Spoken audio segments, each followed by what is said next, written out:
I never meant to see her like that. But when my best friend's mom dropped her towel and just smiled at me, something changed between us forever. It was still early when I pulled into my friend's driveway. The sky had that soft, pale color it only gets in summer mornings, and the air was cool enough to smell faintly of dew and fresh-cut grass. Their house was quiet, the kind of quiet that feels like everyone inside is still half asleep. I let myself in like I'd done 100 times before. The screen door clicked softly behind me, and I called out a tentative, "Hey." No answer, just the low hum of the refrigerator and the faint sound of running water upstairs. I kicked my shoes off, set my bag down, and wandered toward the kitchen. The floor was cool under my socks, the whole house filled with that light, clean smell of morning, coffee, laundry detergent, a trace of something floral that always reminded me of her. Then, from the corner of my eye, I caught movement at the top of the stairs. She appeared there, my friend's mom, walking toward the hallway in nothing but a white towel, her damp hair clinging to her neck. For a split second I froze, too surprised to even look away. And then it happened. As she turned toward me, the towel loosened slightly at the edge. She caught it with one hand before it could slip, and then her eyes found mine. For a heartbeat, we just looked at each other, me, wide-eyed and frozen, her with an unreadable expression. Then she smiled. It wasn't embarrassed, not exactly. More like a small, amused smile, as if to say, "Well, that just happened." My face went hot instantly. I stammered something that didn't even sound like a word, glancing at the floor, pretending to be fascinated by the pattern of the kitchen tile. She didn't say anything, just adjusted the towel carefully against her skin and continued upstairs at an unhurried pace.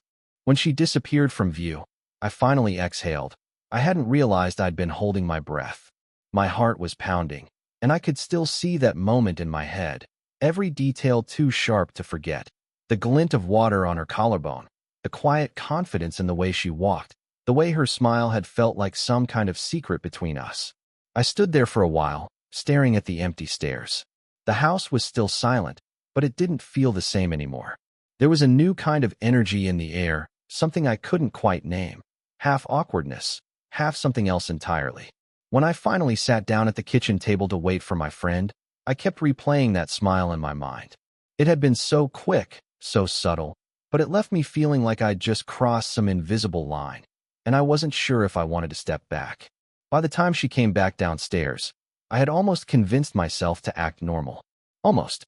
She wore a loose, soft-looking sweater and jeans now, her damp hair brushed out and falling over her shoulders. There was something easy and unhurried about the way she moved around the kitchen, humming quietly as she set out mugs and plates. "Morning," she said, glancing at me with a warm smile, as if nothing unusual had happened earlier. I swallowed hard and managed a morning, trying to sound casual. "Coffee?" she asked. I nodded. The smell hit me before I even saw the pot, dark and rich, mixing with the faint, clean scent of her shampoo. She poured a mug and slid it toward me, and for a moment our fingers brushed. It was the lightest contact, but it sent a ripple of awareness up my arm. I wrapped both hands around the mug, letting its warmth ground me. "Friend, should be up soon," she said, leaning one hip against the counter. "You're heading out early today?" "Yeah," I said. "We wanted to get on the road before traffic got bad." She nodded, taking a slow sip of her own coffee. The silence that followed wasn't awkward, more like a calm pause. The kitchen felt cozy with just the two of us, sunlight spilling across the table, the quiet tick of the wall clock filling the space. She broke the silence first. "How's school been?"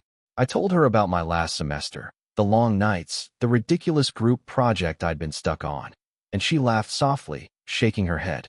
"You sound like you need this trip," she said. "Yeah, I think we both do." Her eyes softened a little, as if she was glad to hear that. "Good. Everyone needs to get away sometimes." As we talked, I found myself noticing small things I hadn't really seen before. The way she tucked her hair behind her ear when she listened, the way she leaned her elbow on the table and rested her chin in her hand. She didn't just ask questions out of politeness. She actually listened, like what I said mattered. When she reached across the table to grab a dish towel, her hand brushed mine again. Just a brief touch, but it sent my chest tight. She didn't seem to notice, just went on drying the counter while I sat there, trying to steady my breathing. By the time my friend finally came downstairs, I realized I hadn't looked at my phone once. The morning felt different somehow, quieter, but also charged, as though there was an invisible thread connecting us across the table. And that smile from earlier? It was still in the back of my mind, clearer than ever. The day stretched on lazily, as summer days often do. By early afternoon, the house was warm, the sunlight spilling across the living room floor in golden stripes. My friend had stepped out to run an errand. Something about picking up snacks for the trip, leaving me and her mom alone. The house felt different with just the two of us. Not uncomfortable, just quieter. She was sitting at the kitchen table with a book when I wandered in, her legs tucked neatly under her chair, a glass of iced tea sweating on the table beside her. She looked up when she saw me and gave a soft smile. "Bored already?" she asked. "Kind of," I admitted, leaning against the doorframe. "Feels too hot to do anything." She closed the book, marking her place with one finger. "I was about to clean out the garage a bit. There are some boxes that need moving. Unless you'd rather keep being bored." I hesitated only a second before shrugging. "I can help." The garage was cooler than the rest of the house, the concrete floor cool under my sneakers. Dust floated lazily in the beams of light coming through the small windows. She pointed out the boxes stacked in the corner, not heavy, just awkward, and together we began shifting them to a different shelf. At one point we both bent down at the same time to lift the same box. Our arms brushed, her skin warm against mine. For a moment, we were close enough that I caught the faint citrus scent of her lotion. "Careful," she said softly, but with a little laugh in her voice. "Sorry," I murmured, though I didn't really mind the contact. When we finally set the last box down, she straightened, brushing a strand of hair from her forehead. A faint sheen of sweat glinted on her temple from the heat, and she smiled at me, a tired but genuine smile. "Thanks," she said. "You just saved me an entire afternoon." "Happy to help," I said, trying not to sound too pleased with myself. As we walked back inside, the cool air from the kitchen felt like a reward. She handed me a glass of water, her fingers grazing mine as I took it, and I felt that same ripple of awareness from breakfast.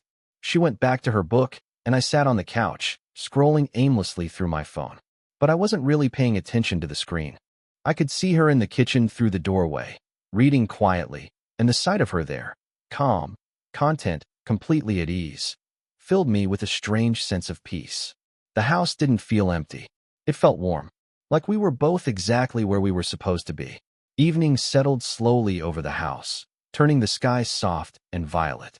The air cooled just enough to make the porch inviting, and she was already out there when I stepped outside, sitting on the top step with a glass of wine, one knee bent, her hair catching the last of the light. "Hey," she said quietly, as if not to disturb the calm. "Hey," I replied, sitting down a step below her. The wood felt cool beneath me, still faintly warm from the day's heat. For a while, we just sat there in silence. Fireflies blinked lazily in the yard, and the sound of crickets rose around us. I could hear the soft clink of ice in her glass as she swirled it absently. "This house feels too quiet sometimes," she said suddenly, her voice softer than the night air. I glanced back at her, surprised. "It's funny," she went on, eyes fixed on the horizon. "When the kids were younger, I used to dream of quiet evenings. Now," she gave a small shrug, "now I almost miss the noise, the chaos, even the mess." I didn't know what to say at first. There was something about the way she said it, not sad exactly, just honest, that made my chest feel tight. "I guess that's normal," I said finally. "Things change, right?" "Yeah."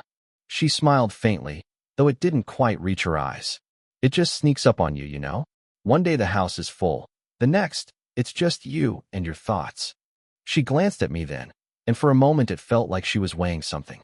Then she reached out and rested her hand on my forearm, just lightly, but enough to make me forget to breathe. "Thanks for being around today," she said softly. "You probably don't realize it, but it's nice, having someone to talk to." Her touch was warm, steady. My heart thudded against my ribs, not from surprise, but from the quiet gravity of the moment. "I don't mind," I said, my voice lower than I expected. "I like being here." She gave a real smile this time, soft and a little tired. Then she let her hand fall away, but the warmth stayed like a ghost against my skin. The sky deepened into darkness, and the porch light clicked on automatically. Neither of us moved for a long while, just sitting there, listening to the night. I had always thought of her as just my friend's mom. Kind, funny, always put together. But sitting there on the porch, hearing her speak so openly, I saw her differently. Not just as someone's parent, but as a person with her own life, her own loneliness. And for some reason, that realization made me feel closer to her than I had all day. Not long after the sun disappeared completely, the air began to shift. The crickets fell silent, and a faint rumble of thunder rolled in the distance. "Storm's coming," she said, glancing up at the sky. By the time we stepped back inside, the first fat raindrops were splattering against the windows.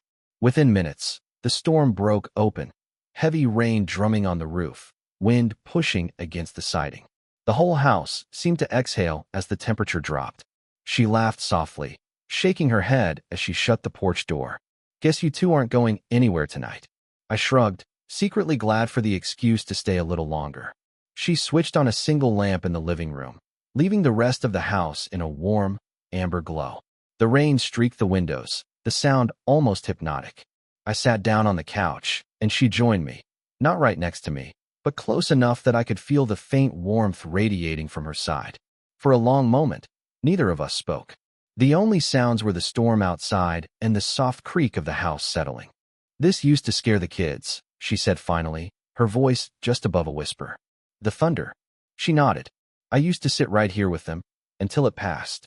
Another crack of thunder rolled, louder this time, and she flinched, just slightly, but enough for me to notice. "Still scares you?" I asked, trying to keep my tone light. She laughed softly, shaking her head, but she didn't deny it. Just a little. There was something about that, the fact that she could admit it, that she could laugh at herself, that made her seem almost impossibly human in that moment. Another flash of lightning lit up the room, throwing her features into sharp relief. She was looking at me, her expression calm but unreadable, and for a second my chest felt too tight. The air between us seemed charged, like the storm outside had somehow made its way indoors. I wanted to say something, anything, but the words stuck in my throat. Instead, I just sat there, feeling my pulse hammer in my ears. After a long silence, she smiled, small and almost conspiratorial, and shook her head. "You're awfully quiet tonight." "Just thinking," I said. "About what?" I hesitated, then smiled back. "About how different today feels." Her eyes lingered on mine for a moment, and I could swear the corners of her smile deepened just a little before she looked away. The storm went on, filling the house with its restless music, but the quiet between us felt louder than anything outside. The storm eventually softened, its rage fading into a gentle drizzle. The house felt calmer now, wrapped in that particular kind of quiet that comes after heavy rain. The lamplight in the living room cast everything in gold, and for a moment it felt like the rest of the world had fallen away. She stood and stretched, her sweater sliding up just slightly at the hem before she tugged it back into place. "I should probably head to bed soon," she said, her voice soft, almost reluctant to break the spell of the evening. I nodded, standing as well. "Yeah, I should probably, crash too." But neither of us moved right away. We just stood there, a few feet apart, the sound of the rain whispering against the windows. She tilted her head, studying me with that same quiet look she'd given me on the porch earlier, like she was seeing past whatever casual front I was trying to put up. Then she stepped closer. It wasn't hurried, wasn't awkward, just a slow, deliberate step that closed the space between us. She reached out and rested her hand gently on my shoulder, her thumb brushing lightly against the fabric of my shirt. "Thank you," she said, her voice almost a whisper. "For what?" My throat felt suddenly dry. "For today. For listening. For being here." Her fingers squeezed just slightly, not enough to hurt, just enough to make sure I felt the weight of her words. Her touch was warm, steady, and it seemed to carry more meaning than anything else that had happened all day. I nodded, because words felt clumsy.